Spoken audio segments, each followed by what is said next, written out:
All right, welcome, guys. This is exactly how Greg Walzik is building his personal brand as a real estate agent in Portland and seeing the results of that in less than 14 days in. Thanks to YouTube ads and a bunch of different strategies as well that we're going to share here. He's been in our program for a month and a half now, the listing accelerator with getlistings.com. So, Greg, thanks for meeting and what's going on? Hi, Michael. Good to be here. Appreciate you too. Yeah, I appreciate you as well. So can you like give a bit of context of like who you are, how long you've been an agent, and yeah, like who's Greg? Yeah. We started before cell phones, 1998. My wife had her license.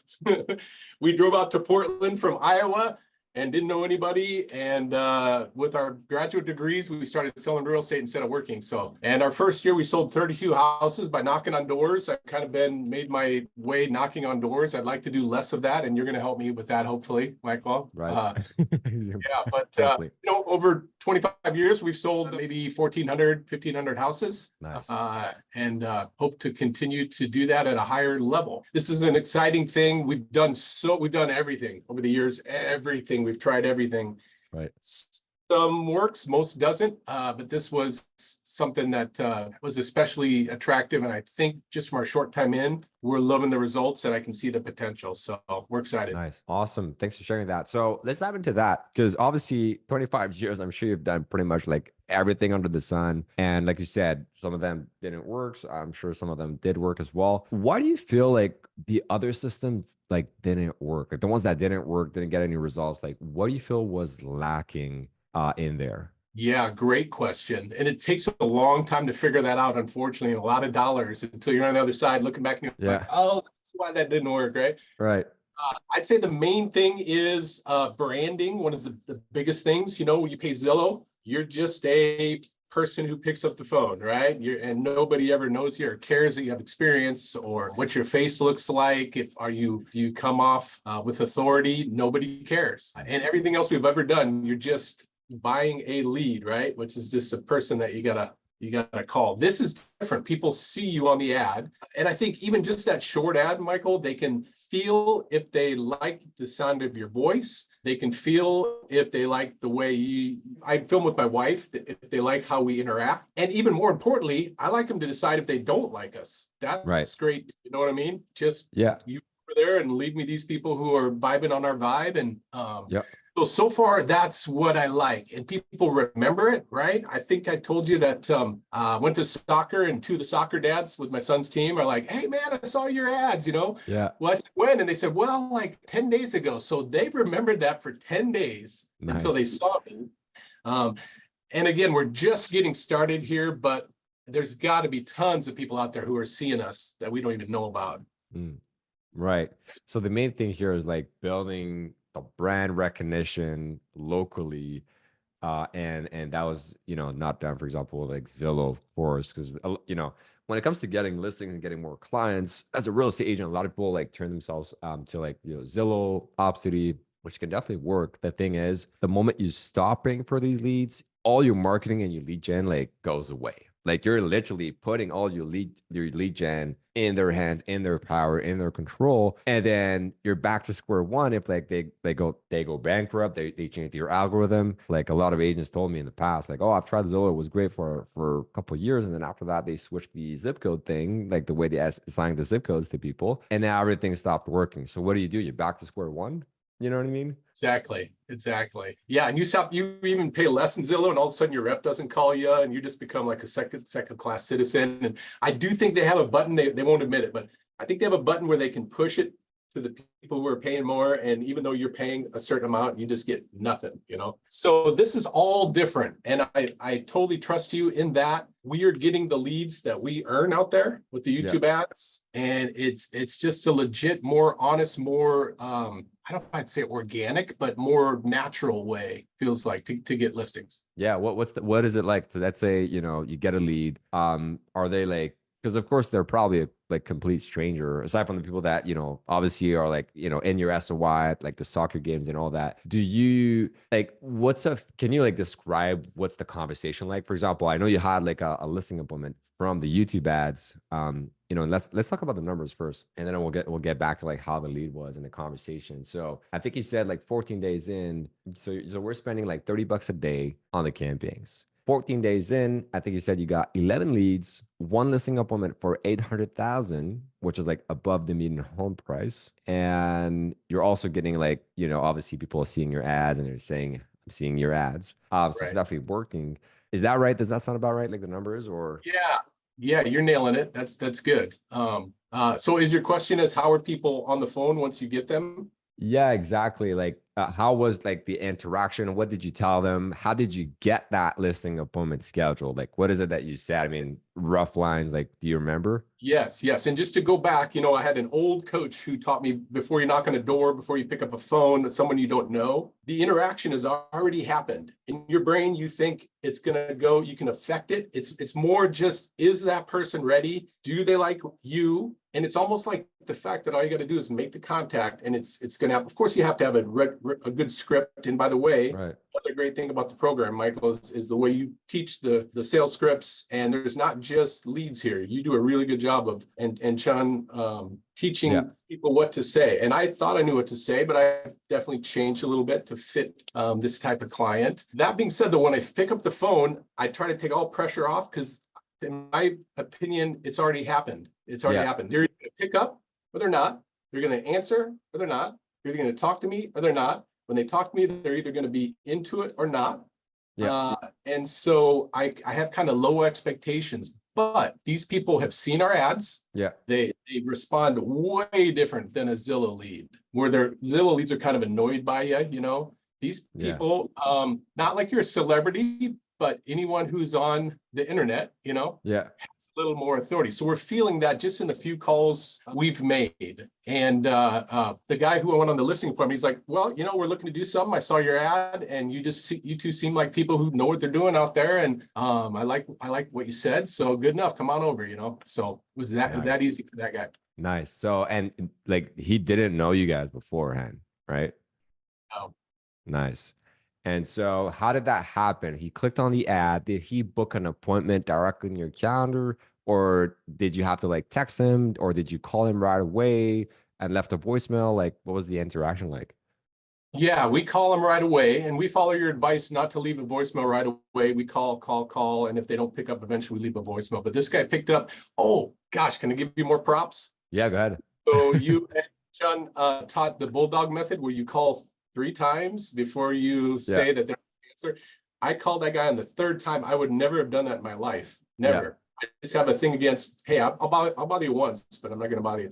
On the yeah. third time he picked up, and we had that amazing conversation. That's amazing. So yeah, if I would have stopped at one call like I would have done in the past before your teaching, I wouldn't have talked to him. Yeah, yeah, that's funny because we have, we've done that as well ourselves. A couple of years ago, we used to like run a lot of Facebook ads for our clients. And to make that work, you needed to have so much volume. Like for every 100 leads you would generate, you'd get one that was qualified. So we used to have ISA teams internally call all of our client leads. And I was the one training them as well on how to call them back. And sometimes what we found is like on the seventh call, like not in a row back to back, but like let's say you call them like say 3 times today, they don't pick up, another 3 tomorrow, and then another one the day after, that's when they would pick up. And then that would lead to a listing appointment. So without all these calls, like we would have lost that listing appointment. That's cool. It totally makes sense. And I'm noticing even if it's the fifth or seventh call, they're not anymore annoyed. They're just like, No. it's like the first time you dialed when they pick Yeah. up. They pick up when they want to pick up, right?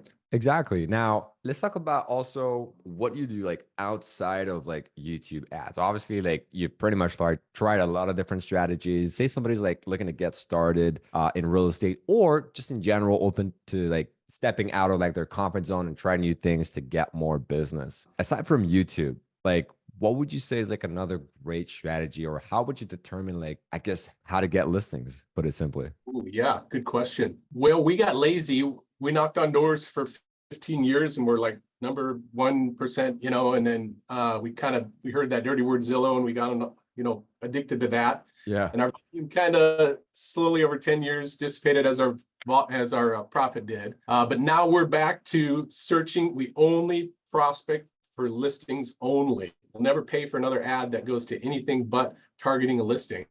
Yeah. Because there is buyers in listings, as you know, I don't know, 30%, 40% need to buy a house too. So I do believe if you're a new agent, you have to get yourself in the mindset where you can make outbound calls, whether it be to expired listings, for sale owners, absentee owners, Yep.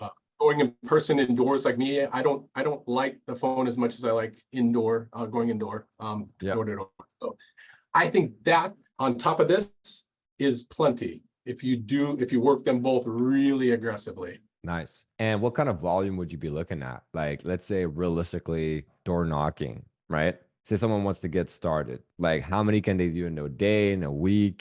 And what should they expect out of that? Yeah. Well, there's some door knocking coaches who will lead them down the wrong path, and they say, hey, like 100 doors, you'll get a listing. Yeah.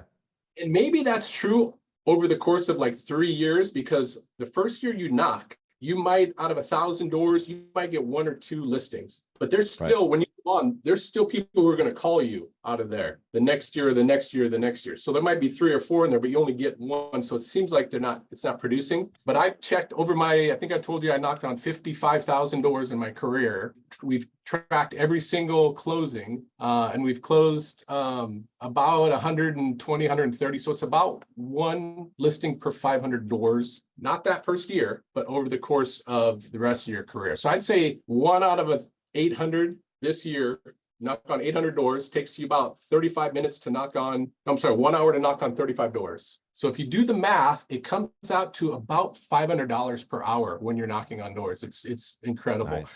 And Michael, I think you put this on top. People at my doors have been saying, I saw you on Right. your YouTube. So boy, I think you're going to bump up my door production, my ROI on that. For sure. So you're saying basically people are like recognizing you when you door. So everything is just is like a compounding effect, right? Like it's a flywheel. It's not you just do one thing and then that's it. You hit them all up with like through different angles, right?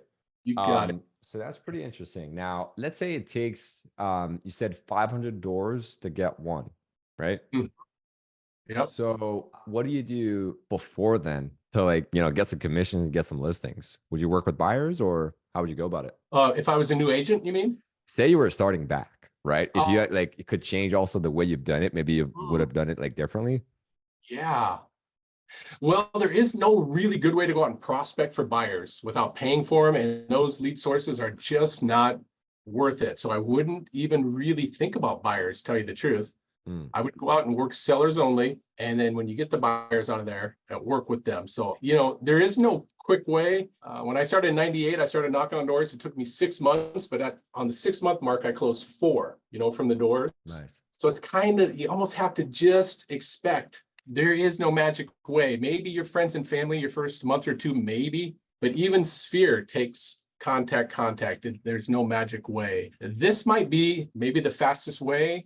I don't know what I would tell a new person on speed, but I think just be patient and keep grinding. Yeah, I mean, looking back, I mean, of course, like when you started back then, like 25 years ago, there's definitely not that option. But let's say, you were to do it again. I think one thing that would be interesting is leaving them something, for example, with like, your card or like a pamphlet with a QR code so that they could actually scan this with their phone after the interaction that you had with them. Or let's say like they don't answer the door, right? You leave that, they scan it, and then they go to that landing page with like they fall into the funnel. And then on top of that, if you're able to like talk to them, get their email, phone number, and their name, you can make a list. And when it's big enough, so you have a couple hundreds, we could upload that list over on YouTube, Facebook, Instagram, and retarget them all. Create what we call custom audiences, just so that no matter where they go afterwards, they're gonna be pixeled and tracked with the cookies, and we're gonna like show up in front of them on Facebook, Instagram, whenever they check out stories, YouTube, Google display ads, TikTok, pretty much everywhere. I think that would be like the top level door knocking, like the best way to like get the biggest bang for your time and energy. We got That's to how I would talk do about it. that, Michael, after the call, because here's my business card. On the back, we do have a QR code, but it only goes to our YouTube page. And it's Nice. sort of a dead end, they go to the YouTube page. Well, I have no way to capture them there, Right. right? So what you're talking is so much more focused. We need to chat and test that out. Right. We definitely do that. That's what I would do is I create a funnel specifically for that. And you can also have like a video just saying, hey, I missed you, right? Or like, yeah, you know what I mean? Like you could leave one for specifically the ones that didn't open and the ones that you already talked to. So that way that video feels super specific to them. And they're like, oh yeah, that guy. You know what I mean? And then like again, like incentivize them to give them something in exchange of their contact information, like a free home valuation or a free report or something like that, you know? That's fascinating. I love it. I love it. Yeah. Yeah. And if you ever want me to So talk about door knocking itself, do another one of these. I'm happy to, yeah. yeah, talk to your clients about that. Absolutely. I think people will love that. So to wrap it up, basically, you know, you've been through a bunch of different programs, lead systems. How do you know which ones to give a shot to and which ones to like disregard and not even try? Oh, great question. Again, like I started, if it's targeting buyers in this market and the future market, I would just disregard all that. Yeah. I just would. That's just me. So start with only paid advertising that targets sellers. Hmm. Number two, make sure it brands you specifically. So people are seeing you and there's power in that. Those two are pretty big ones. Well, having rebranding, retargeting, like you're talking about, having a Yep. supportive staff. Nobody in Zillow ever talked to me about how to close their leads that they're giving me. Your program is fantastic at that. And I wasn't even expecting that. So Right. it's a great value add that you give. Nice. Awesome. These are great tips. Thanks a lot for sharing the experiences and also, you know, the shout outs for, you know, our program and our team. So really appreciate that. Again, thanks so much, Greg, for your time and looking forward to getting more success together.